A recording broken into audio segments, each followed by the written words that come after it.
Now you're playing with power.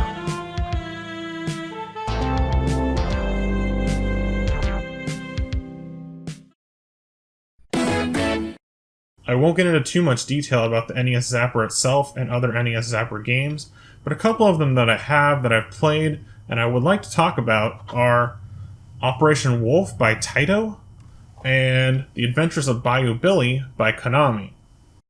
The Adventures of Bayou Billy. The Adventures of Bayou Billy is a great example of what to do with the Zapper on a Nintendo NES game.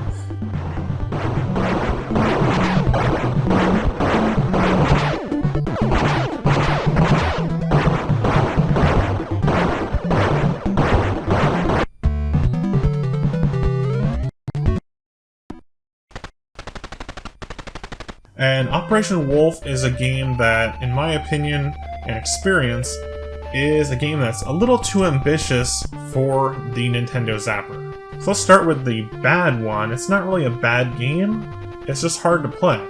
And that's Operation Wolf by Taito for the Nintendo NES. This is a military-based on-rails light gun shooter for the Nintendo NES, and it's a little ambitious because there's so many enemies on screen. The screen is scrolling really fast compared to Duck Hunt and other games that I've played using the light gun zapper. And, well, when you click this, you don't want to click that all day, and you're clicking it that fast.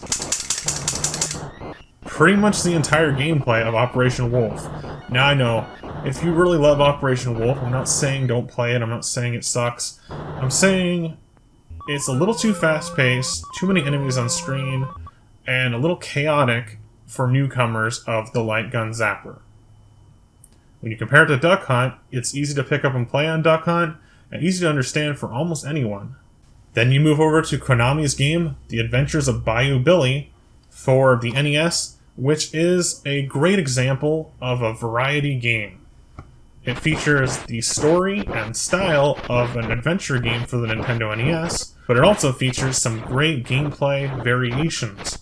The Adventures of Bayou Billy is at its core a side-scrolling beat-em-up in the style of Double Dragon.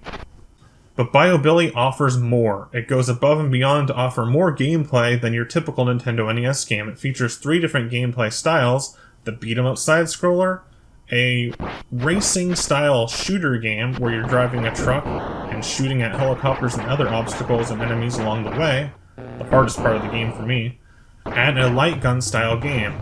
The light gun-style shooter game, while this is a variety game, it does not require the Nintendo Zapper, but there is a game mode that you can use the Zapper instead of the traditional D-pad on the NES controller. And it's a lot of fun. It works really well. I would say that using the Zapper on Bayou Billy is easier and more fun than using the D-pad. I had a harder time playing it with the D-pad than I did just aiming and pointing at the screen, and it was a lot easier and more fun because it gives you that immersive, arcadey style experience at home on the Nintendo NES.